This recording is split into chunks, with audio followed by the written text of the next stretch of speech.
আসসালামু আলাইকুম প্রিয় দর্শক, অন্য মঞ্চের আলাপ চাইতায় আপনাদের সকলকে আমন্ত্রণ জানাচ্ছি। প্রিয় বন্ধুরা, প্রীতি, সালাম এবং শুভেচ্ছা নেবেন। সম্প্রতি আমেরিকার director of national intelligence Tulsi Gabbard, যাকে আপনারা সবাই চেনেন, তিনি ফোন করেছিলেন ভারতের জাতীয় নিরাপত্তা উপদেষ্টা মিস্টার অজিত দোভালকে। ফোন করে তুলসী অজিত দোভালকে বলেছেন, congratulation, this time you have won my friend. অভিনন্দন, এবার তুমি জিতেছো আমার বন্ধু। কেন এই ফোনটা করলেন তুলসী এবং কিসে জিতলো ভারত? এর কারণ হলো, একটু পেছনে যাই। 24 সালের 5ই অগস্ট বাংলাদেশে যে রেজিম চেঞ্জটি হয়েছিল, আপনারা জানেন যে তার পেছনে আমেরিকার একটা প্রভাব ছিল। সেই রেজিমটা যে চেঞ্জ হবে, সেটা ইন্ডিয়া ঠিকমতো সময় মতো পর্যাপ্ত ইনফরমেশন পায়নি। ইন্ডিয়া যখন জেনেছে তখন আসলে আর কিছুই করার ছিল না। তো সেই রেজিম চেঞ্জে ইন্ডিয়াকে সাইড লাইনে রেখে, অনেকটা অন্ধকারের ভেতরে রেখে আমেরিকাই সবকিছু করেছিল এবং সেই ব্যাটেলে কিন্তু আমেরিকা জিতেছিল। সেই জায়গা থেকে এবারের যে নির্বাচনটা হলো, এই নির্বাচনে আমেরিকার প্রেফারেন্স ছিল জামাতে ইসলাম। আমেরিকা চেয়েছিল জামাতে ইসলাম নির্বাচনে জিতুক, এবং জামাত জিতলে আমেরিকার যেটা সুবিধা হবে, যে আমেরিকার ইন্টারেস্টটা বাংলাদেশে জামাত অনেক বেটার সার্ভ করতে পারবে compare to Awami League and BNP. কারণ আওয়ামী লীগ এবং বিএনপি এই দল দুটোর জনসম্পৃক্ততা এত বেশি যে এরা চাইলেই বিদেশিদের ইচ্ছা মতো সব কাজ করতে পারে না।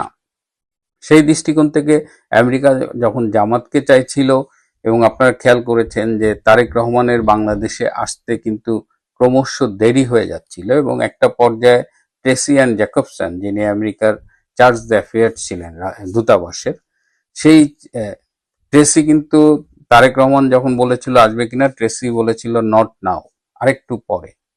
তো তারপরে তারেক রহমান একটু দেরিতে হলেও 25শে ডিসেম্বর বাংলাদেশে এসেছে। এই যে তারেক রহমান এসেছেন, এর আগে কিন্তু 1 বছরের বেশি সময় ধরে তারেক রহমানের সাথে ভারতীয় অনেকেরই যোগাযোগ হয়েছে, খুব গোপনে নেগোসিয়েশন হয়েছে। এটা এতটাই গোপনে নেগোসিয়েশন হয়েছে যে আমরা মানে অধিকাংশই আমরা আসলে জানতে পারিনি। এই নেগোসিয়েশনটা হয়েছে ভারত যখন দেখেছে যে আওয়ামী লীগ এই মুহূর্তে একটু বেকায়দায়, এবং আওয়ামী লীগ হয়তো নির্বাচনে অংশগ্রহণ বা অন্যান্য বিষয় নিয়ে যখন অনিশ্চয়তা দেখা দিয়েছে, তখনই ভারত একটা প্যারালাল চ্যানেল ওপেন করেছে। ভারতের সেই নীতি যে সব ডিম এক ঝুড়িতে রাখা যাবে না, সুতরাং তারা তখন থেকেই বিএনপির সাথে যোগাযোগ শুরু করেছে, বিশেষ করে তারেক রহমানের সাথে লন্ডনে ব্রিটিশ হাইকমিশনার, মানে ব্রিটিশ হাইকমিশনের যিনি ভারতীয় রাষ্ট্রদূত, তিনিও তারেক রহমানের সাথে মিটিং করেছেন। এবং তারই ফলশ্রুতিতে তারেক রহমান কিন্তু 25শে ডিসেম্বর বাংলাদেশে এসেছেন। তারেক রহমানের আসার পথে যতগুলো ক্লিয়ারেন্স দরকার ছিল, তার মধ্যে একটা ইম্পর্টেন্ট ক্লিয়ারেন্স ছিল ভারতের, এবং সেই ক্লিয়ারেন্সটা পাওয়ার পরে তারেক রহমান আসছে। যদি তারেক রহমান বাংলাদেশে না আসতে পারতেন, তাহলে কিন্তু এই নির্বাচনে বিএনপির ল্যান্ডস্লাইড যে ভিক্টরিটা হয়েছে, সেটা শুরুতেই বাধাগ্রস্ত হতো। এবং ওই যে জামাতকে ক্ষমতায় আনার যে প্ল্যান, যেটা আমেরিকান দূতাবাসের পক্ষ থেকে ট্রেসি কাজ করেছেন, ডক্টর ইউনূস কাজ করেছেন, তার কয়েকজন উপদেষ্টা কাজ করেছেন, সবাই মিলে এমনভাবে গুটি সাজিয়েছিল, প্রশাসন সাজিয়েছিল, যাতে জামাত ক্ষমতায় চলে আসে। সেই জায়গা থেকে ইন্ডিয়া চেয়েছে জামাত যেন কোনো অবস্থায় ক্ষমতায় না আসে। জামাত ক্ষমতায় এলে ভারতের জন্য অনেক রকমের সমস্যা হতো। এমনিতেই ডক্টর ইউনূস অবৈধভাবে ক্ষমতা নিয়ে যেভাবে ভারতের বিরুদ্ধে কামান দেগেছেন, তিনি ভারতের 7 সিস্টার্স দখল করে নেবেন, নানা রকমের হুমকি দিয়েছেন। এবং সেই হুমকির প্রেক্ষিতে ভারত কিন্তু এই চিকেন নেক এবং এই আশেপাশে 5টা সামরিক বেস তৈরি করতে হয়েছে, যা ইউনূস মোটামুটি ভারতকে এই সাইডে একদম ঘুমারাম করে ফেলছিল। ভারতের এই যে ফোর্স মোবিলাইজেশন অনেক অনেক অনেক ব্যস্ত ছিল। তো সেই জায়গা থেকে ভারতের স্ট্র্যাটেজি ছিল যে কোনোভাবেই এখানে জামাতকে আনতে দেওয়া হবে না। আপনারা জানেন যে খুব রিসেন্টলি ভারত এবং আমেরিকার সম্পর্কটা একটু ভালো যাচ্ছে। তাদের সম্পর্কে বেশ টানাপোড়েন হচ্ছিল গত এই ট্রাম্প ওথ নেওয়ার পর থেকে, কিন্তু বর্তমানে তাদের সম্পর্কে একটু হানিমুন পিরিয়ড চলতেছে। যে কারণে এই নির্বাচনে যে বিএনপি ভারতের সাথে একটা নেগোসিয়েশন করেছে, এবং নির্বাচনে আপনারা খেয়াল করে থাকবেন, এই নির্বাচনে ডক্টর ইউনূস যেভাবে গুটি সাজিয়েছিলেন তাতে বিএনপির জেতার কোনো সম্ভাবনা ছিল না, কিন্তু শেষ মুহূর্তে কিছুটা ভারতের সহায়তায় এবং আমাদের বাংলাদেশের সংখ্যালঘু সম্প্রদায় যারা ভোট দিতে গিয়েছেন এবং তৃণমূল পর্যায়ে অধিকাংশ আসনে আওয়ামী লীগের যারা ভোট দিয়েছেন, এরাও একই উদ্দেশ্যে যে জামাত ঠেকাও, অ্যাট এনি কস্ট জামাত ঠেকাও, তারা ধানের শীষে ভোট দিয়েছেন, যে কারণে ধানের শীষ বিএনপি এই বিজয়টি পেয়েছে। এই বিজয়টি পাওয়ার কথা ছিল না। আমি একটা ছোট্ট উদাহরণ দিই, এই যে বিএনপির মহাসচিব মির্জা ফখরুল আলমগীর, তারও কিন্তু নিশ্চিত পরাজয় ছিল, গো হারা হারতো, কিন্তু শেষ মুহূর্তে হিন্দুরা এবং আওয়ামী লীগরা ভোট দিয়ে তাকে জিতিয়ে দিয়েছে। এই কারণেই মির্জা ফখরুল আলমগীরের কথা বললাম, কারণ আজকে তার একটা স্টেটমেন্ট দেখলাম যে আওয়ামী লীগের অফিস খোলা নিয়ে তিনি একটি মন্তব্য করেছেন যে আওয়ামী লীগের অফিস খোলা যাবে না, আওয়ামী লীগের ভোট নেওয়া যাবে।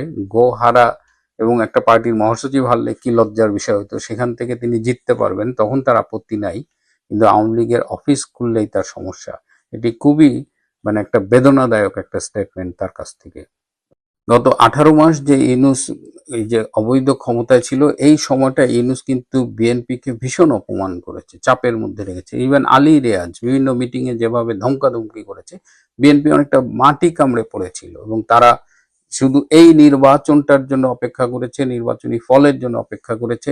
এবং সেই একটা গল্পের কথা মনে পড়ে যে এক লোক এক সুন্দরী মেয়ের প্রেমে পড়েছিল এবং সুন্দরী মেয়েটি তখন অনেক শর্ত দিত যে আমাকে বিয়ে করতে হলে আমাকে একটা গাড়ি কিনে দিতে হবে, আমার নামে একটা বাড়ি লিখে দিতে হবে, আমার নামে কোটি টাকার ফিক্সড ডিপোজিট থাকতে হবে, অনেক অনেক শর্ত। যে শর্তই দেয় প্রেমিক বলে হ্যাঁ রাজি, যখনই বলে গাড়ি দেওয়া বলে দিব, বাড়ি দাও দিব, ফিক্সড ডিপোজিট করবা কোটি টাকা দিব, সব দিব। তারপরে বিয়ে করলো, মেয়েটা যখন দেখলো আরে এটা তো একটা ভালো ডিল, বিয়ের পরে আর স্বামী বাড়িও দেয় না, গাড়িও দেয় না, ফিক্সড ডিপোজিটও করে না, তখন সেই মেয়েটা বলল যে কি ব্যাপার, তুমি বললা বিয়ে করলে তুমি আমাকে এই দিবা সেই দিবা, এখন তো কিছুই দেয় না। তখন লোকটা বলেছিল যে আমি তো অবশ্যই দেবো, আমি তো বলিনি দেব না, তবে কবে দেব এটা তো বলি নাই।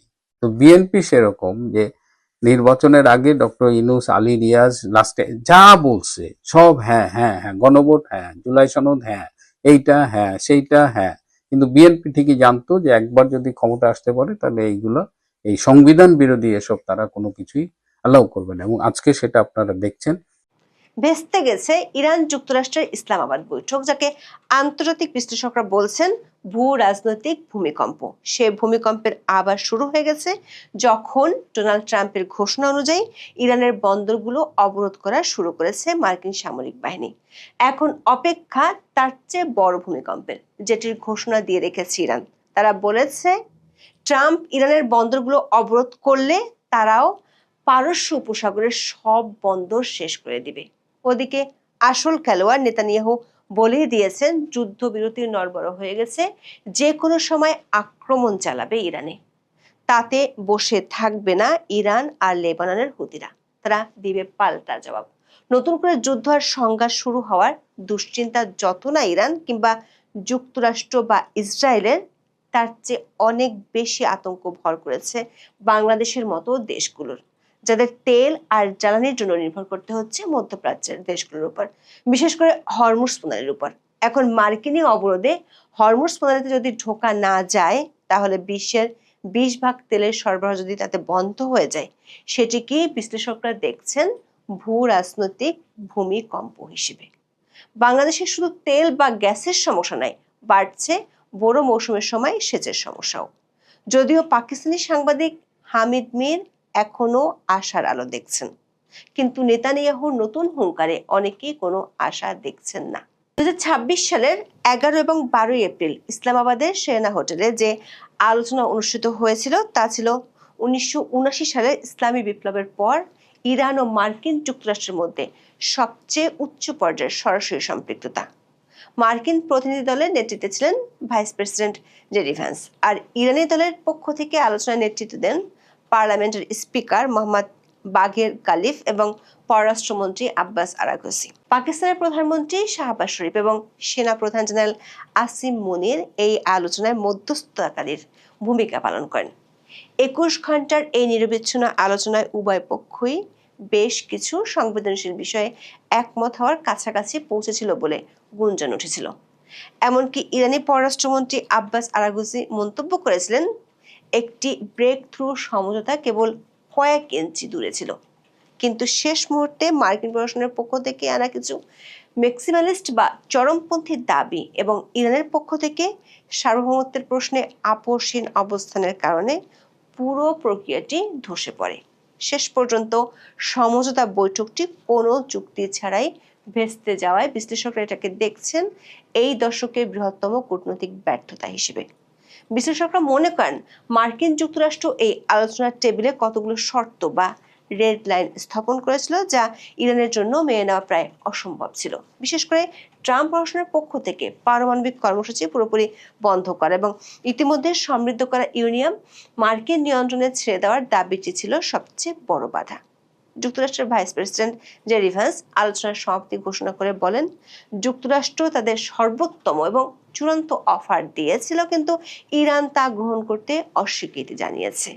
ইরানি স্পিকার কালিফ অভিযোগ করেন যে মার্কিন পক্ষ আলোচনার টেবিলে আস্থা অর্জন করতে ব্যর্থ হয়েছে এবং তারা আগের অবস্থান থেকে সরে এসে নতুন নতুন দাবি পেশ করেছে।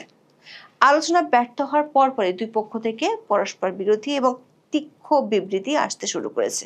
জেডি ভ্যান্স ইসলামাবাদের মাটি ছাড়ার আগে হুঁশিয়ারি দিয়ে বলেন, চুক্তিতে পৌঁছাতে না পারাটা যুক্তরাষ্ট্রের চেয়ে ইরানের জন্য অনেক বেশি খারাপ খবর বয়ে আনবে। তার দাবি, ইরান একটি ঐতিহাসিক সুযোগ হারিয়েছে। অন্যদিকে ইরানের পররাষ্ট্র মন্ত্রণালয়ের মুখপাত্র ইসমাইল বাঘাই জানান, যুক্তরাষ্ট্র আলোচনার টেবিলে অবাস্তব এবং একতরফা দাবি পেশ করেছিল। ইরানের প্রেসিডেন্ট মাসুদ পেজেকশিয়ান সামাজিক যোগাযোগ মাধ্যম এক্সে লিখেছেন, যুক্তরাষ্ট্র যদি তার সর্বগ্রাসী মনোভাব পরিহার করে তবেই সমঝোতা সম্ভব। ইসলামাবাদ আলোচনার ব্যর্থতার সবচেয়ে তাৎক্ষণিক প্রভাব পড়েছে পারস্য উপসাগরের নীল জলরাশিতে। বিশ্বের জ্বালানি তেলের 1/5 যে পথ দিয়ে পরিবাহিত হয় সেই হরমুজ প্রণালী এখন একটি ভয়াবহ সামরিক ড্রাগন বা ঘূর্ণাবর্তে পরিণত হয়েছে। ইসলামাবাদের বৈঠক ব্যর্থ হওয়ার কয়েক ঘন্টার মধ্যেই মার্কিন প্রেসিডেন্ট ডোনাল্ড ট্রাম্প তার স্বভাবসুলভ ভঙ্গিতে সামাজিক যোগাযোগ মাধ্যম ট্রুথ সোশ্যালে এক চরম হুঁশিয়ারি উচ্চারণ করেন। তিনি ঘোষণা করেন, 13 এপ্রিল সকাল 10টা থেকে মার্কিন নৌবাহিনী হরমুজ প্রণালীতে ইরানি বন্দরগামী বা ইরানি বন্দর থেকে আসা যে কোনো জাহাজকে অবরোধ করবে। ট্রাম্পের এই পদক্ষেপ আন্তর্জাতিক সমুদ্র আইনের পরিপন্থী হলেও তিনি একে বিশ্বের বিরুদ্ধে ইরানের চাঁদাবাজি বন্ধের একটি উপায় হিসেবে দেখছেন। ট্রাম্পের এই নির্দেশ অনুযায়ী কোনো জাহাজ ইরানের বন্দরে প্রবেশ করতে বা সেখান থেকে বের হতে পারবে না। তবে ইরানি গন্তব্যে যাওয়া নিরপেক্ষ জাহাজগুলো চলাচলে বাধা দেওয়া হবে না বলে প্রাথমিকভাবে মার্কিন সেন্ট্রাল কমান্ড জানালেও পরিস্থিতি অত্যন্ত ঘোলাটে। ট্রাম্প সরাসরি হুঁশিয়ারি দিয়েছেন, ইরানের নৌবাহিনীর কোনো দ্রুতগামী বোট বা ফাস্ট অ্যাটাক শিপ যদি মার্কিন ব্লকেডের কাছাকাছি আসে তবে সেগুলোকে তাৎক্ষণিকভাবে এলিমিনেটেড বা নিশ্চিহ্ন করে দেওয়া হবে। তিনি মাদক চোরা কারবারিদের যেভাবে সমুদ্রে নির্মূল করা হয়, ইরানের নৌবাহিনীর ক্ষেত্রেও সেই একই সিস্টেম অফ কিল ব্যবহারের হুমকি দিয়েছেন। মার্কিন সেন্ট্রাল কমান্ড জানিয়েছে, এই অবরোধটি হবে পক্ষপাতহীন, কিন্তু তা কেবল ইরানি বন্দরগুলোর জন্য প্রযোজ্য হবে। অর্থাৎ সৌদি আরব, কুয়েত বা সংযুক্ত আরব আমিরাতগামী জাহাজগুলো চলাচল করতে পারবে যদি না তারা ইরানের সাথে কোনো বাণিজ্য করে। তবে কৌশলগতভাবে এটি কার্যকর করা অত্যন্ত কঠিন, কারণ হরমুজ প্রণালীর সংকীর্ণ জলপথের সিংহভাগই ইরানের জলসীমার অন্তর্ভুক্ত। ট্রাম্পের এমন হুমকিতে দমে যায়নি ইরান, বরং দিয়েছে পাল্টা হুমকি। ইরানের রেভলিউশনারি গার্ড বা IRGC এই অবরোধকে জলদস্যুতা হিসেবে আখ্যায়িত করেছে। তাদের পক্ষ থেকে বলা হয়েছে, পারস্য উপসাগর এবং ওমান সাগরের নিরাপত্তা হয় সবার জন্য নিশ্চিন্ত হবে, নতুবা কারোর জন্য নয়। ইরান স্পষ্ট জানিয়ে দিয়েছে, ওই অঞ্চলের কোনো বন্দরই নিরাপদ থাকবে না যদি ইরানকে তেল রপ্তানি থেকে বঞ্চিত করা হয়, কারণ ইতিমধ্যেই হরমুজ প্রণালীতে ড্রোন, ক্ষেপণাস্ত্র এবং মাইন পুঁতে রাখার মাধ্যমে জাহাজ চলাচল স্থবির করে দিয়েছে। গত কয়েক সপ্তাহ অন্তত 21টি বাণিজ্যিক জাহাজে হামলার ঘটনা নিশ্চিত করা হয়েছে। বিশেষ করে স্যাটেলাইট স্পুফিং এবং GNSS জ্যামিং প্রযুক্তি ব্যবহার করে ইরান জাহাজগুলোর দিক নির্ণয় ব্যবস্থা অকেজো করে দিচ্ছে, যা বিমা খরচ বহুগুণ বাড়িয়ে দিয়েছে। দর্শক, মধ্যপ্রাচ্যের এই সংকট যে আরো এক দফা নতুন মাত্রা পেতে যাচ্ছে তার প্রমাণ হলো নেতানিয়াহুর নতুন হুমকি। অভিযোগ আছে, নেতানিয়াহু জেডি ভ্যান্সকে করা একটি ফোন কলের কারণেই সমঝোতার আলোচনা ভেস্তে গিয়েছিল। সেটি ভেস্তে যাওয়ার পর নেতানিয়াহু মন্ত্রিসভার বৈঠক ডেকেছিলেন। সে বৈঠকে ঘোষণা করেছেন যে কোনো সময় এই নরবরের যুদ্ধবিরতি ভেঙে গিয়ে পুরোদমে লড়াই শুরু হতে পারে। নেতানিয়াহু দাবি করেছেন ইরান আলোচনার শর্ত ভঙ্গ করেছে এবং সমঝোতা ব্যর্থ হওয়ার জন্য তেহরানই দায়ী। তিনি ট্রাম্পের নৌ অবরোধকে পূর্ণ সমর্থন জানিয়ে বলেছেন ইরানকে তার পারমাণবিক উচ্চাকাঙ্ক্ষার জন্য চড়া মূল্য দিতে হবে। তবে ইসরায়েলের ভেতরেই তার এই নীতি সমালোচনা বাড়ছে। বিরোধী নেতা ইয়ার লাপিদ একে একটি কূটনৈতিক বিপর্যয় হিসেবে বর্ণনা করেছেন, কারণ যুদ্ধের 46 দিন পরেও নেতানিয়াহুর ঘোষিত 3টি মূল লক্ষ্য পারমাণবিক কর্মসূচি নির্মূল, ক্ষেপণাস্ত্র সক্ষমতা ধ্বংস এবং ইরানের শাসন পরিবর্তন এর একটিও অর্জিত হয়নি। ইসরায়েল ইতিমধ্যেই লেবাননের উপর তাদের আক্রমণ তীব্রতর করেছে। 11 এপ্রিলের আক্রমণে যখন শান্তির পথ খোঁজা হচ্ছিল, তখন ইসরায়েলি বিমান বাহিনী লেবাননের 100টিরও বেশি লক্ষ্যবস্তুতে হামলা চালিয়ে অন্তত 254 জনকে হত্যা করেছে। এই আক্রমণগুলোই মূলত ইরানকে আলোচনার টেবিল থেকে সরে যেতে বাধ্য করেছে। বিশ্লেষকরা মনে করেন লেবাননে এই হামলার উদ্দেশ্য ছিল মূলত ইরানকে আলোচনার টেবিলে চাপে রাখা এবং হিজবুল্লাহর সক্ষমতাকে চিরতরে স্তব্ধ করে দেওয়া। তবে হিজবুল্লাহর পক্ষ থেকেও ইসরায়েলের উত্তরাঞ্চলে রকেট হামলা অব্যাহত রয়েছে। বিশ্লেষকদের মতে নেতানিয়াহু জানতেন লেবাননে হামলা চালিয়ে গেলে ইরান কখনোই ইসলামাবাদের চুক্তিতে সই করবে না। সম্ভবত তিনি এটিই চেয়েছিলেন যাতে যুদ্ধ আরো দীর্ঘায়িত হয় এবং ইরানের শাসন ব্যবস্থার উপর চাপ বাড়ে। তবে এর মধ্যেও আশার আলো দেখছেন পাকিস্তানের নামকরা সাংবাদিক হামিদ মির। যদিও ইসলামাবাদ আলোচনা ব্যর্থ হয়েছে, তবে তিনি সম্পূর্ণ হতাশ হতে রাজি নন। হামিদ মির উল্লেখ করেছেন এই আলোচনা ব্যর্থ হওয়ার পর জেডি ভান্স পাকিস্তান ছেড়ে গেলেও পাকিস্তান সরকার এবং অন্যান্য আঞ্চলিক শক্তিগুলো পুনরায় দুই পক্ষকে টেবিলে আনার চেষ্টা করছে। হামিদ মির তার বিশেষ প্রতিবেদনে ইঙ্গিত দিয়েছেন ইরান ও যুক্তরাষ্ট্রের মধ্যে একটি নিরবিচ্ছিন্ন ব্যাক চ্যানেল যোগাযোগ এখনো বজায় আছে। তার মতে 21 ঘন্টার এই আলোচনা ছিল একটি মুড সুইং বা মেজাজ পরিবর্তনের পর্যায়। দুই পক্ষই একে অপরের রেড লাইনগুলো বুঝতে পেরেছে। পাকিস্তান এখনো আশা করে প্রধানমন্ত্রী শেহবাজ শরীফের মধ্যস্থতায় দ্বিতীয় রাউন্ডের আলোচনা শুরু হতে পারে। হামিদ মির সতর্ক করেছেন যদি মধ্যস্থতা শেষ পর্যন্ত ব্যর্থ হয় তবে তা পাকিস্তানের হাইব্রিড শাসন ব্যবস্থার জন্য একটি বড় রাজনৈতিক চ্যালেঞ্জ হয়ে দাঁড়াবে। হামিদ মির মনে করেন ডোনাল্ড ট্রাম্প যত কঠোরই হন না কেন, মার্কিন অর্থনীতিতে তেলের দাম বৃদ্ধি এবং মধ্যপ্রাচ্যের যুদ্ধে সরাসরি জড়িয়ে পড়া তার জন্য রাজনৈতিক ঝুঁকি তৈরি করছে। জেডি ভান্সের মতো গুরুত্বপূর্ণ ব্যক্তিকে ইসলামাবাদে পাঠানো প্রমাণ করে যে ওয়াশিংটন একটি সম্মানজনক প্রস্থান চায়। দর্শক, ইসলামাবাদ সমঝোতা ভেস্তে যাওয়ার খবরে আন্তর্জাতিক তেলের বাজারে বড় ধরনের কম্পন অনুভূত হয়েছে। ব্রেন্ট ক্রুড এবং WTI তেলের দাম সোমবার সকাল থেকে দ্রুত বাড়তে শুরু করে।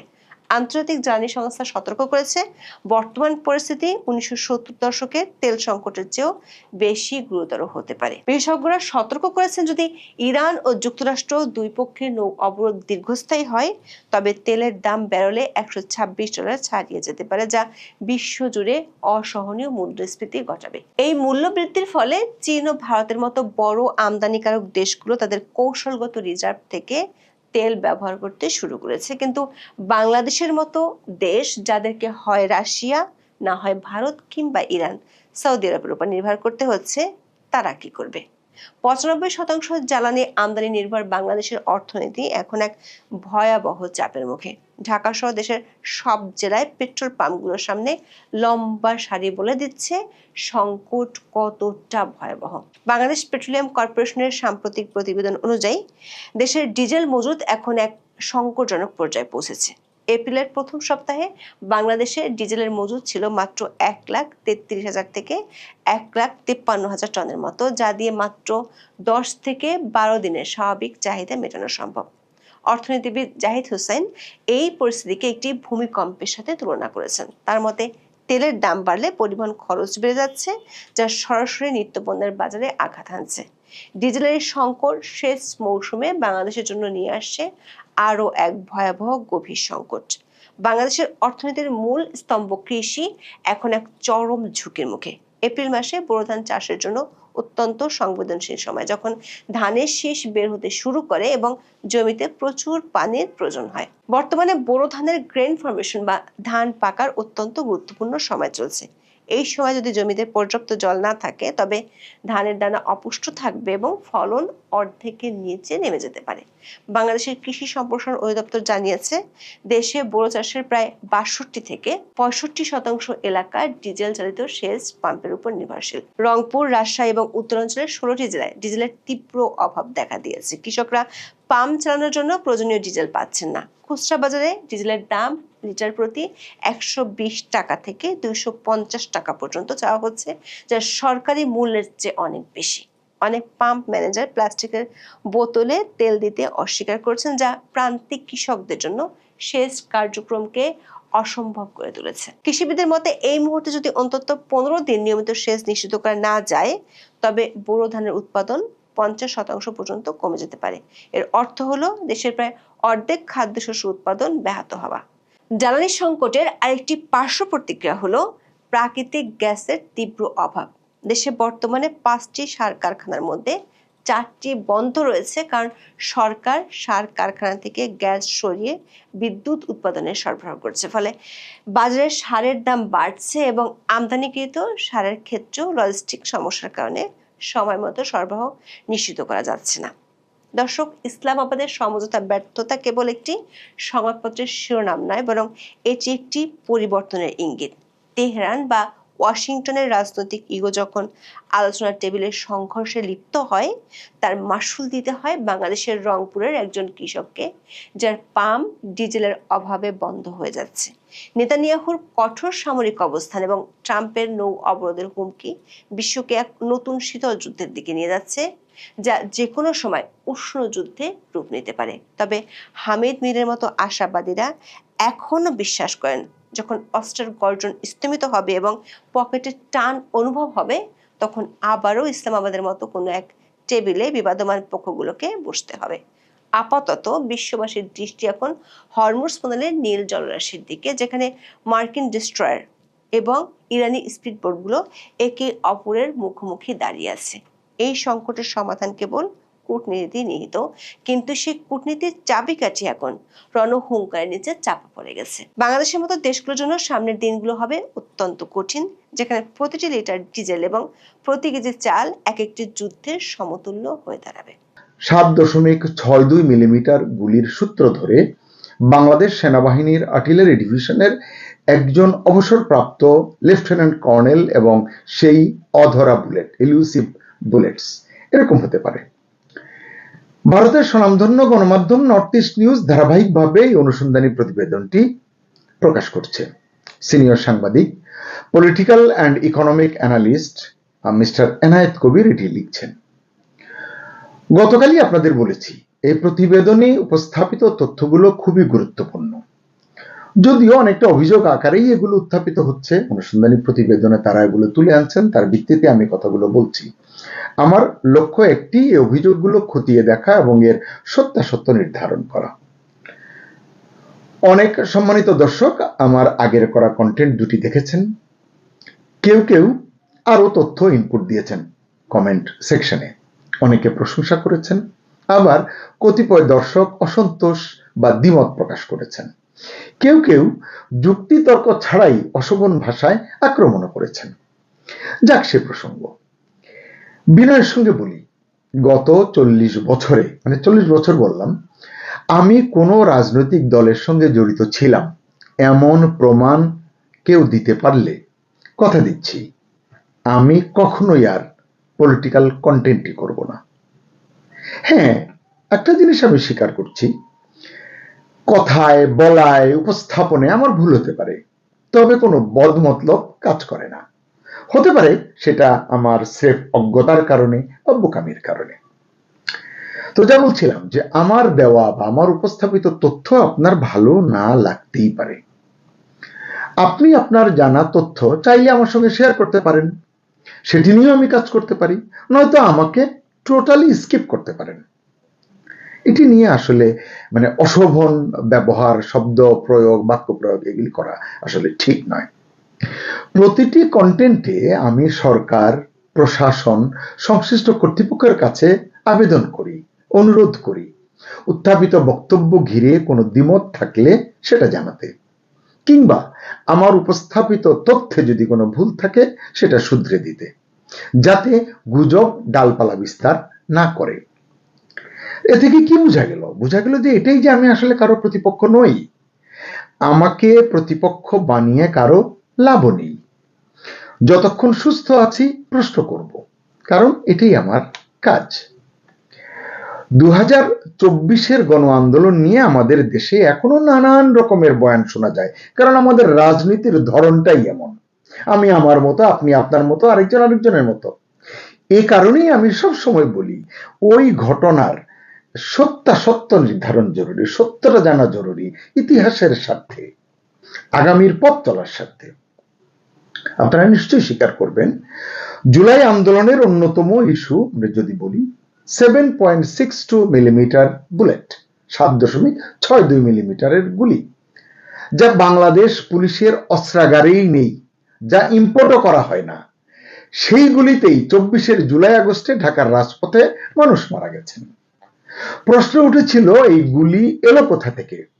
ঠিক তখনই যিনি এই প্রশ্ন তুলেছিলেন তাকেই সরিয়ে দেওয়া হয়েছে। তিনি বলেছিলেন বিষয়টি খতিয়ে দেখবেন, কিন্তু সেটা আর সম্ভব হয়নি।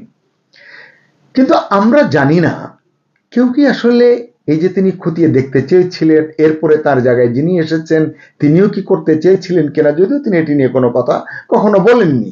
এ কারণেই প্রশ্ন আসলে যদি কেউ চেষ্টাও করে, সেই চেষ্টাটি কেউ থামিয়ে দিয়েছিল কিনা, মানে তদন্তটা কেউ থামিয়ে দিয়েছিল কিনা। যার কথা বলছিলাম আপনারা নিশ্চয়ই বুঝতে পেরেছেন যে তৎকালীন স্বরাষ্ট্র উপদেষ্টা ব্রিগেডিয়ার অবসরপ্রাপ্ত সাখাওয়াত হোসেন তিনি সাংবাদিকদের বলেছিলেন 7.62 বুলেট বাংলাদেশ পুলিশ ব্যবহার করে না, এমনকি নিয়মিত আমদানিও করা হয় না। তাই তো প্রশ্ন যে এই গুলি তাহলে কোথা থেকে এলো। ব্রিগেডিয়ার অবসরপ্রাপ্ত সাখাওয়াত বলেছিলেন তদন্ত করা হবে, কিন্তু এই বক্তব্য ভাইরাল হওয়ার কয়েক ঘন্টার মধ্যেই তাকে সরিয়ে দেওয়া হয়েছে স্বরাষ্ট্র উপদেষ্টার পদ থেকে, এবং তারপর 7.62 গুলির বিষয়টি হারিয়েই গেছে আলোচনা থেকে। অনেক দিন পর, প্রায় 20 মাস পর, নর্থ ইস্ট নিউজ এই ইস্যুটি আবার সামনে এনেছে তাদের একটি অনুসন্ধানী রিপোর্টের মাধ্যমে, যেখানে দাবি করা হয়েছে 7.62 মিলিমিটার গুলির সঙ্গে সেনাবাহিনীর আর্টিলারি ইউনিটের সংযোগ ছিল। কিছু বরখাস্ত কর্মকর্তা, কিছু অবসরপ্রাপ্ত কর্মকর্তার সংশ্লিষ্টতার অভিযোগের কথাও বলছে নর্থ ইস্ট নিউজ। এমনকি এর সঙ্গে বিদেশি সশস্ত্র গোষ্ঠীর উপস্থিতিও নাকি ছিল।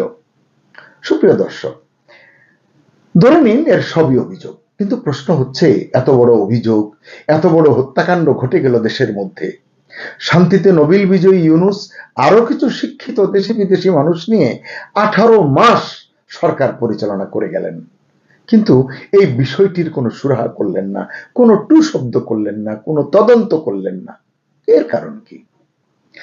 সেনাবাহিনীর অভ্যন্তরীণ সূত্র এবং সেনাবাহিনীর নথির বরাতে নর্থ ইস্ট নিউজে যে বিশ্লেষক যিনি লিখেছেন এনায়েত কবির, তিনি লিখছেন 2024-এর জুলাই আগস্টে ব্যবহৃত 7.62 বোরের বুলেট সরবরাহে বাংলাদেশ সেনাবাহিনীর আর্টিলারি ডিভিশনের কিছু কর্মকর্তার হাত রয়েছে। কি ভয়াবহ অভিযোগ! এবং বলছেন শুধু তাই নয়, এই ঘটনায় একজন বরখাস্ত হওয়া লেফটেন্যান্ট কর্নেল পদমর্যাদার কর্মকর্তার নামও তিনি বলেছেন বা লিখেছেন। আমি সঙ্গত কারণেই তার নামটি বলছি না, এবং এই প্রতিবেদনে তারা অনেকগুলো নাম বলেছেন, আমি আসলে উচ্চারণ করতে চাই না। 3 জন বিদেশি আছেন, শুধু তাদের নামটি বলবো, কারণ যেহেতু আমি তথ্যটি যাচাই করতে পারিনি, সে কারণে আমি নামগুলো বলতে চাই না।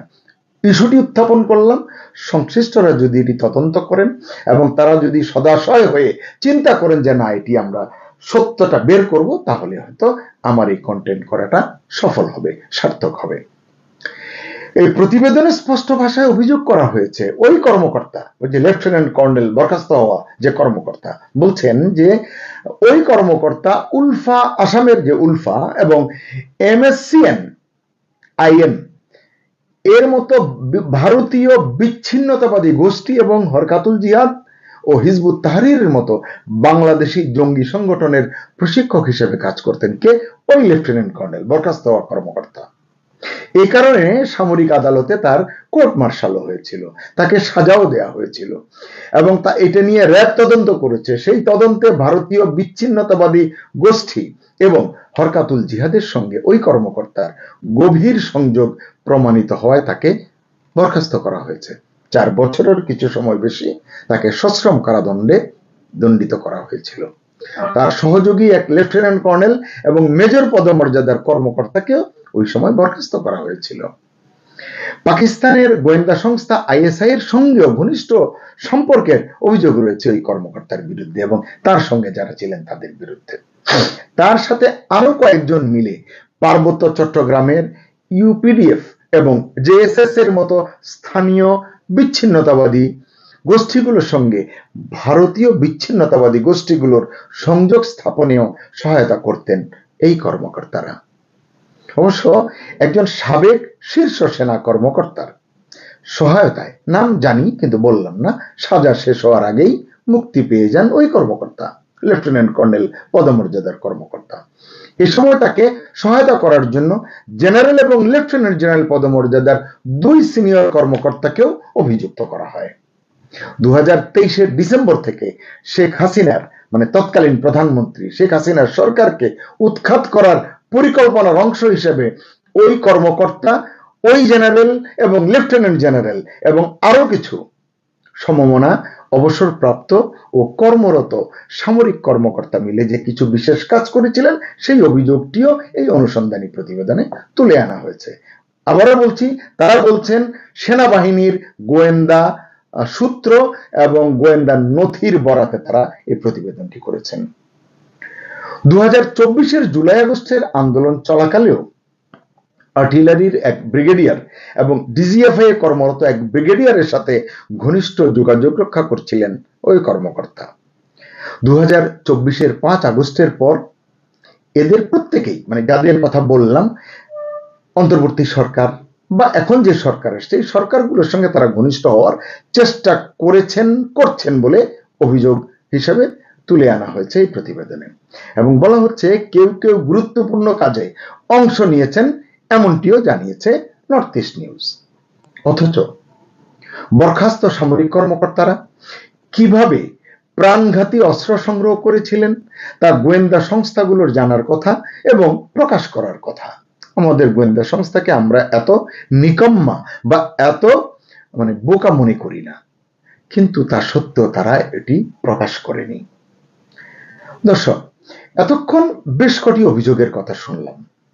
সরকার উৎখাতের লক্ষ্যে পরিচালিত অস্থিরতায় বা আন্দোলনে অংশ নেওয়ার অভিযোগ শুনলাম। দেশ বিরোধী বিচ্ছিন্নতাবাদী গোষ্ঠীর সহায়তায় পেশাদার ভাড়াটে প্রশিক্ষক হিসেবে, ট্রেনার হিসেবে কাজ করার অভিযোগের কথা শুনলাম। এগুলোই নাকি উঠে এসেছে গোয়েন্দা প্রতিবেদনে, যার সূত্র ধরে নর্থ ইস্ট নিউজ ধারাবাহিক অনুসন্ধানী প্রতিবেদনটি করছে। দুঃখের বিষয় হলো অসংখ্য প্রমাণ থাকা সত্ত্বেও এই সময়ে অভিযুক্ত কারো বিরুদ্ধে কোনো ব্যবস্থাই নেওয়া হয়নি।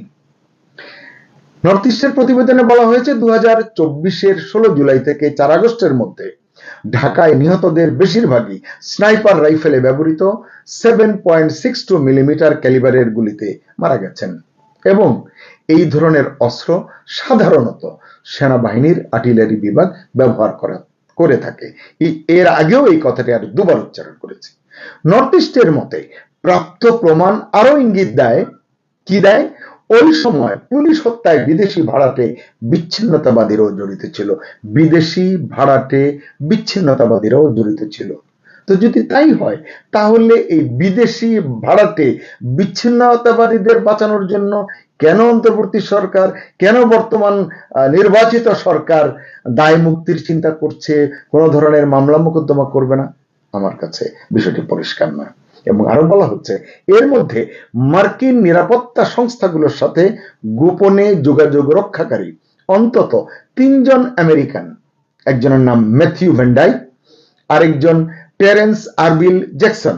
দর্শক, আপনাদেরকে একটু মনে করিয়ে দিই, সম্ভবত আমার স্মৃতি যদি ভুল না করে এই টেরেন্স আরবিল জ্যাকসনই ঢাকার ওয়েস্টিন হোটেলে মারা গিয়েছিলেন রহস্যজনকভাবে, এবং তার লাশ নিয়ে যে রহস্যজনক কাজ কারবার করেছিল আমাদের পুলিশ প্রশাসন, আইন শৃঙ্খলা রক্ষাকারী বাহিনী এবং মার্কিন দূতাবাস।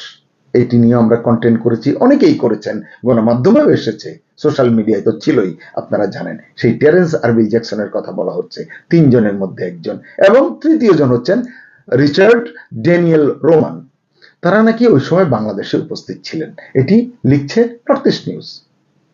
তাহলে কি বলবো, একটা বিষয় তো পরিষ্কার যে সেনা সংযোগের অভিযোগ সম্পর্কে গোয়েন্দারা জানতেন, কিন্তু তা সত্ত্বেও কোনো তদন্ত হয়নি। কেউ কি আসলে আপনারা এ সংক্রান্ত কোনো তদন্ত কার্যক্রম হয়েছে বা এটি কেউ থামিয়ে দিয়েছে এমনটি কি আপনারা শুনেছেন? আমি শুনিনি। এমন পরিস্থিতিতে দেশের মানুষ আসলে কার কাছে যাবে? আমরা কার কাছে যাব? আমরা তো সরকারের কাছেই দাবি জানাতে পারি। এখন আমাদের যে নির্বাচিত সরকার রয়েছে, সরকার 7.62 মিলিমিটার গুলির উৎসটা খুঁজে বের করুক, এটি আমরা দাবি জানাতে পারি। পূর্ণাঙ্গ এবং নিরপেক্ষ তদন্ত করুক। তদন্তটা যদি হয়ে থাকে, না হয়ে থাকলে কেন হয়নি সেটি বের করুক, অথবা তদন্ত শুরু হলে সেই তদন্তটি কোথায়, কেন থেমে গেছে, কার ইশারায়, সেটিও এই সরকার বা সংশ্লিষ্ট কর্তৃপক্ষ প্রকাশ করুক এবং যথারীতি দায়ীদের আইনের আওতায় আনুক। কারণ এটা শুধু রাজনীতির প্রশ্ন নয়, এটা মানুষের জীবনেরও প্রশ্ন এবং বাংলাদেশ রাষ্ট্রের স্বাধীনতা, সার্বভৌমত্ব এবং অস্তিত্বের প্রশ্ন। জাতীয় এবং আন্তর্জাতিকভাবে অনেকগুলো ঘটনা ঘটেছে, তার মধ্যে উল্লেখযোগ্য হলো যে পাকিস্তানের মধ্যস্থতায় আমেরিকা এবং ইরানের প্রতিনিধিরা পাকিস্তানে গতকাল দীর্ঘ 21 ঘন্টার একটা মিটিং করেছিল। সেই মিটিং এর ফলাফল কি হলো আমরা সবাই জানি, সেটি ব্যর্থ হয়েছে এবং তার পৃথিবী জুড়ে কি ইম্প্যাক্ট। এর পাশাপাশি আমাদের জাতীয় সংসদের সদ্য বিদায়ী স্পিকার ডক্টর শিরিন শারমিন চৌধুরী, তিনি গ্রেপ্তার হয়েছিলেন 6 তারিখে এবং তার 1 সপ্তাহের মাথায় তিনি জামিন পেয়েছেন। তার এই জামিন নিয়ে নানা রকমের বিশ্লেষণ, জল্পনা কল্পনা চলছে। আমি চেষ্টা করেছি যে তার এই জামিনের পেছনের কারণটা আসলে কি। আজকে এই দুটো বিষয় নিয়েই মূলত আলোচনা করব। আপনারা ইতিমধ্যেই জেনে গেছেন যে পাকিস্তানের মধ্যস্থতায় ইরান এবং আমেরিকার প্রতিনিধিরা বসেছিলেন। আমেরিকার ভাইস প্রেসিডেন্ট জেডি ভ্যান্স এসেছিলেন। সেখানে দীর্ঘ মিটিং হয়েছে, 21 ঘন্টার মিটিং হয়েছে এবং জেডি ভ্যান্স মিটিং শেষে আমেরিকায় ফিরে যাওয়ার আগে তিনি বলেছেন যে এই মিটিং এর ফলাফলটি বলা যায় যে ব্যর্থ হয়েছে। আলোচনা ব্যর্থ হয়েছে কারণ আমেরিকা যা চায় সেইটা যদি মেনে নেওয়া যায় তাহলে তো এই যুদ্ধই হতো না। তাদের পারমাণবিক কার্যক্রম বন্ধ করতে হবে, ইউরেনিয়াম দিয়ে দিতে হবে, হরমুজ প্রণালীর কর্তৃত্ব নিয়ে কথা আছে। এত কিছু তো ইরান এত সহজে মানবে না। আবার ইরান যা চায় সেটা দিলে তো আমেরিকার এই যুদ্ধে পরাজয় হয়েছে বলাই যায়। সুতরাং এখন যে 2 সপ্তাহের একটা যুদ্ধবিরতি চলছে, যে যুদ্ধবিরতিটা পুরোপুরি মানা হয়নি, যখন ইসরায়েল লেবাননকে আক্রমণ করেছে, ইরান আবার মধ্যপ্রাচ্যে আক্রমণ করেছে। তো এখন এই সবাই এই মধ্যস্থতার এই বৈঠকটির দিকে তাকিয়েছিল, কারণ সারা পৃথিবীতে কিন্তু এটার একটা নেগেটিভ ইম্প্যাক্ট পড়ছে। তেলের দাম হু হু করে বাড়ছে এবং তেলের দাম বাড়লে শুধু তেলের দামের মধ্যে সীমাবদ্ধ থাকে না, তখন এইটার সাইড ইফেক্টস হিসেবে পুরো জীবনযাত্রার ব্যয় বেড়ে যায়, অনেক পণ্যের দাম বাড়ে। তো এই অবস্থায় সারা বিশ্ব আসলে তাকিয়েছিল এই মিটিংটার দিকে। এই মিটিংটা যদি ফ্রুটফুল হতো তাহলে এই মুহূর্তে এই ইরান আমেরিকা ইসরায়েলের এই সংঘাত, এই যুদ্ধ নিয়ে যে অস্বস্তি চলছে, অর্থনীতির উপরে যে চাপ পড়েছে, সেটির থেকে পৃথিবী বোধহয় একটু হাঁপ ছেড়ে বাঁচত। এখন যেহেতু বৈঠকটি ব্যর্থ হয়েছে, এখন টেনশন হলো যে 2 সপ্তাহের এই যুদ্ধবিরতি এর পরিণতি কি হবে, 2 সপ্তাহ পরে কি হবে। যদিও ইরান বলেছে ডিপ্লোম্যাসিতে আসলে শেষ বলে কিছু নাই, ইটস এ কন্টিনিউয়াস প্রসেস। আমেরিকার দেশের ভেতরে যে পরিমাণ চাপ সৃষ্টি হচ্ছে তাতে ট্রাম্পের রাজনৈতিক অবস্থানটা কিন্তু বেশ দুর্বল হয়ে পড়েছে। উনি গত নির্বাচনে যেভাবে ল্যান্ডস্লাইড ভিক্টরি হয়েছিল সেই জায়গাগুলো কিন্তু প্রশ্নের মুখে পড়েছে। এখন সারা পৃথিবী আবার সেই উদ্বিগ্ন। আমি যে অস্ট্রেলিয়া থেকে কথা বলছি, আমাদের সরকার এখন প্রতি লিটারে ভর্তুকি দিচ্ছে 25 সেন্ট। আবার কোনো কোনো রাজ্যে বাস ভাড়া একদম কমিয়ে এনেছে, পাবলিক ট্রান্সপোর্ট ভাড়া কমিয়ে এনেছে, নানানভাবে এটা অ্যাডজাস্ট করার চেষ্টা করছে। আমাদের প্রধানমন্ত্রী অ্যান্থনি অ্যালবানিজি ব্রুনাই গিয়েছেন সুলতানের সাথে কথা বলতে, যে ব্রুনাই থেকে কিভাবে তেল পাওয়া যায়। তো এভাবে নানা রকমের অ্যাডজাস্টমেন্ট চলতেছে। কিন্তু এই যে সারা বিশ্ব এই বৈঠকের দিকে তাকিয়েছিল, এই বৈঠকটি ব্যর্থ হলো এবং এর ফলে আমাদের সবার টেনশন বেড়ে গেল। কিন্তু পৃথিবীতে যে কয়টা দেশ এই উদ্বেগের মুখেও খুব স্বস্তিতে আছে, হ্যাঁ, এবং তার মধ্যে ধরেন যারা নিজেরা তেল প্রডিউস করে তাদের কথা বাদে অন্যান্য দেশের মধ্যে সবচেয়ে স্বস্তিতে আছে বাংলাদেশ। কেন বললাম এই কথা? কারণ বাংলাদেশের কোনো তেল ঘাটতি নাই। এটা আমার কথা নয়, এটা প্রতিমন্ত্রী শামা ওবায়দ বলছে। আজকেও একজন প্রতিমন্ত্রী এই কথা বলছে, তেলের সরবরাহে এবং মজুদে কোনো ঘাটতি নেই। এর আগে অনেক অনেক মন্ত্রী বলেছেন। হ্যাঁ, সাধারণত প্রতিমন্ত্রীরা এই কথাটা বেশি বলছেন। তো যেহেতু তেলের ঘাটতি নেই, এবং আমরা শেখ হাসিনার আমলে দেখেছি যে 100% অকটেন বাংলাদেশে গ্যাস ফিল্ডের কন্ডেন্সেট দিয়ে প্রডিউস হচ্ছে, এটা ইম্পোর্ট করতে হচ্ছে না। পেট্রোলও অলমোস্ট ইম্পোর্ট কমে গিয়েছিল, ইম্পোর্ট করতে হতো মূলত ডিজেল, সেটাও ভারত থেকে আনার জন্য একটা স্পেশাল পাইপলাইন করেছিল। তো শেখ হাসিনার আমলে এই তেল গ্যাস এগুলোর ম্যানেজমেন্ট অনেক বেটার ছিল। কিন্তু এখন কেন জানি সেই অকটেনও নাকি আগের মতো পাওয়া যাচ্ছে না, পেট্রোলও পাওয়া যাচ্ছে না, ডিজেল তো ঝামেলার। আর হরমুজ প্রণালী, আমরা শুনছি যে পৃথিবীর 20 থেকে 25% তেল এদিক দিয়ে যাতায়াত করে, কিন্তু বাংলাদেশের জন্য যে তেলটা আসে সেটা নাকি 80 to 90%ই নাকি হরমুজ প্রণালী থেকে ভারত মহাসাগর হয়ে আসে। সুতরাং আমাদের জন্য হরমুজ প্রণালীর ব্যাপারটা অনেক বেশি ইম্পর্টেন্ট। কিন্তু মন্ত্রীরা যখন বলছে তেল পর্যাপ্ত মজুদ আছে, ঘাটতি নেই, তখন তো আমরা আসলে চরম স্বস্তিতে আছি। স্বস্তিতে আছি এটা কিভাবে বুঝবেন? আমাদের সম্মানিত প্রধানমন্ত্রী জনাব তারেক রহমান মনের আনন্দে সিনেমা দেখছেন। এর আগে তিনি একটা ইংরেজি সিনেমা দেখে এলেন। আবার দেখলাম তিনি মহিলা সমিতিতে গিয়েছেন, মঞ্চনাটক দেখলেন। যদি পরিস্থিতি স্বাভাবিক না থাকে তাহলে তো একজন প্রধানমন্ত্রী এরকম নিশ্চিন্তে সিনেমা নাটক দেখে বেড়াতে পারেন না। স্বাভাবিক পরিস্থিতিতে একজন প্রধানমন্ত্রী যদি একটু সিনেমা দেখতে যায়, মহিলা সমিতিতে যায়, তাহলে সমগ্র মঞ্চ নাটকটাই আসলে উৎসাহিত হয়, অনুপ্রাণিত হয়। মঞ্চ নাটকটা একসময় ভীষণ পপুলার ছিল। আমরা যখন ছাত্র ছিলাম বা প্রথম যৌবনে আমরা প্রচুর নাটক দেখতে গিয়েছি। তো সেই জায়গায় একটা প্রধানমন্ত্রী যায়, যদি শিশুদের নাটক দেখতে যায়, তো এগুলোর ডেফিনেটলি একটা পজিটিভ ইম্প্যাক্ট সোসাইটিতে পড়ে। সিনেমা উৎসাহিত হয়, যদিও এটা বিদেশি সিনেমা উনি দেখতে গিয়েছেন। তারপরেও কিন্তু এখন কি বাংলাদেশের অবস্থা আসলেই সেরকম যে একজন প্রধানমন্ত্রী নিশ্চিন্তে সিনেমা নাটক দেখে বেড়াবেন? এটা কিন্তু বিএনপির সমর্থকদেরই বিব্রত করছে, আমাদের কথা না। বিএনপি বলছে ভাই এটা কি বলেন তো। তো আমাদের এটা বাংলাদেশের মানুষকে যারা চেনেন তারা এটা নিয়ে সমালোচনা করবেনই। কিন্তু যেহেতু বাংলাদেশে তেল গ্যাসের কোনো ঘাটতি নাই, সমস্যা নাই, চরম স্বস্তিতে আছেন, প্রধানমন্ত্রী এগুলো করে বেড়াচ্ছে। কিন্তু মিডিয়ায়, পত্রিকায়, সামাজিক যোগাযোগ মাধ্যমে আমরা নানা রকমের ছবি দেখি। পেট্রোল পাম্পে 1 কিলোমিটার 2 কিলোমিটারের লম্বা লাইন, মোটরসাইকেলের উপরে ঘুমাচ্ছে। এই যে ছবিগুলো আমরা দেখছি, আমার কিছু বন্ধু ঢাকা থেকে বলেছে, এবং আমি একজনকে অনুরোধও করেছিলাম, সে 5টা পেট্রোল পাম্প ঘুরেছে রাতের বেলা এবং 5টাতেই দীর্ঘ লাইন। আমাদের ইউনূস আমলে কিছু মিডিয়া পার্সোনালিটিকে আমরা দেখেছিলাম, তার মধ্যে ডাস্টবিন শফিকের কথা আপনারা জানেন। একজন আছে আমেরিকায়, বাংলাদেশ এম্বাসির একজন প্রেস মিনিস্টার।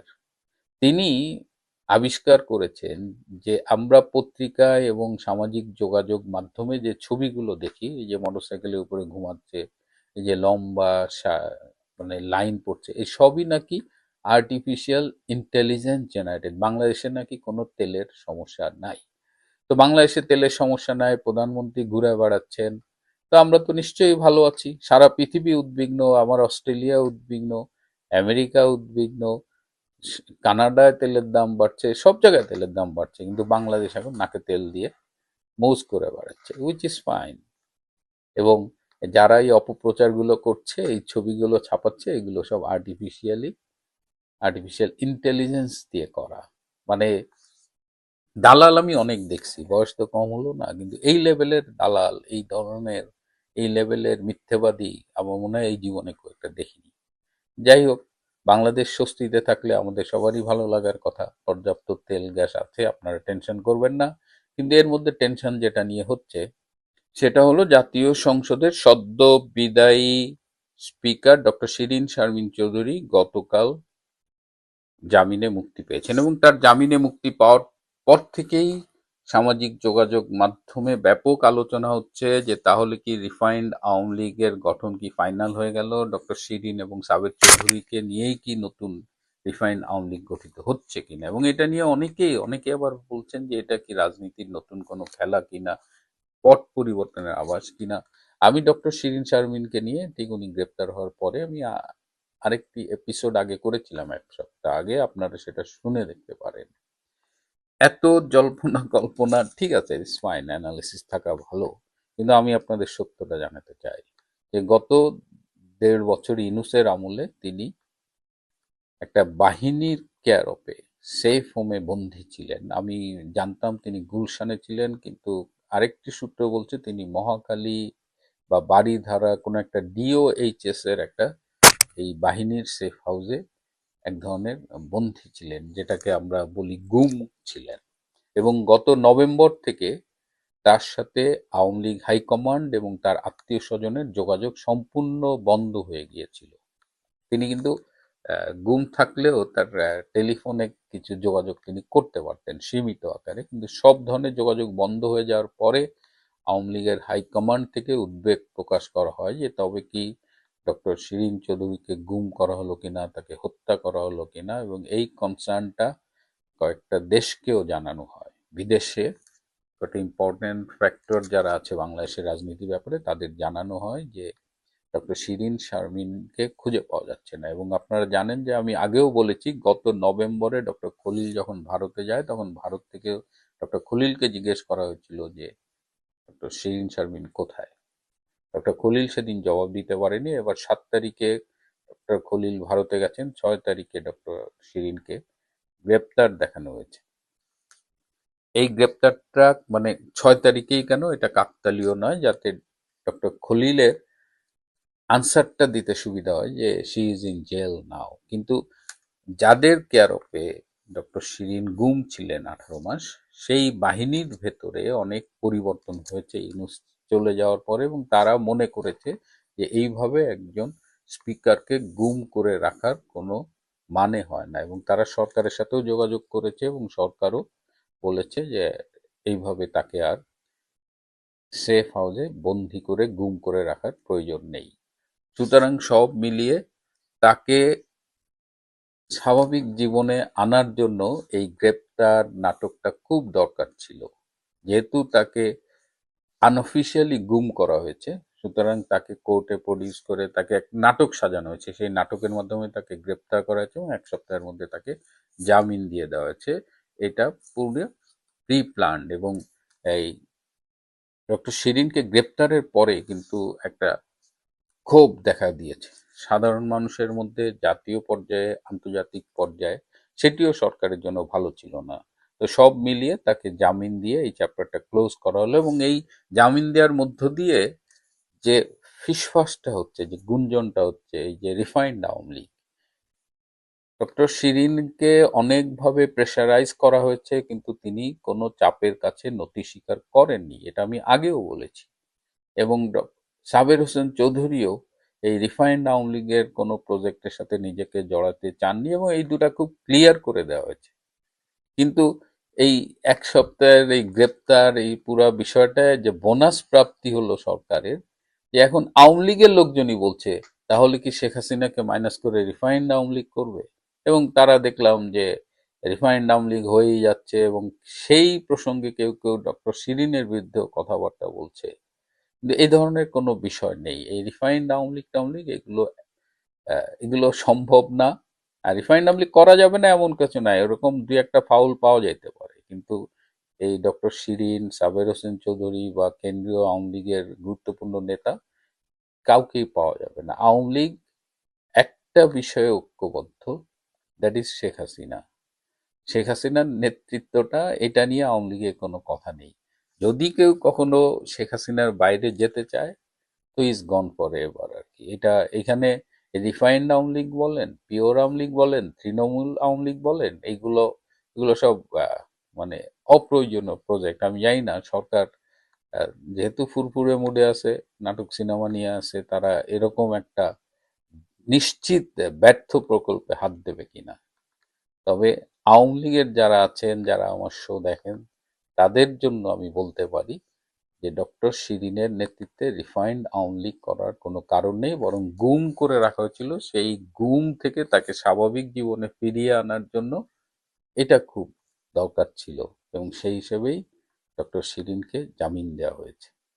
প্রিয় বন্ধুরা, আজ এ পর্যন্তই।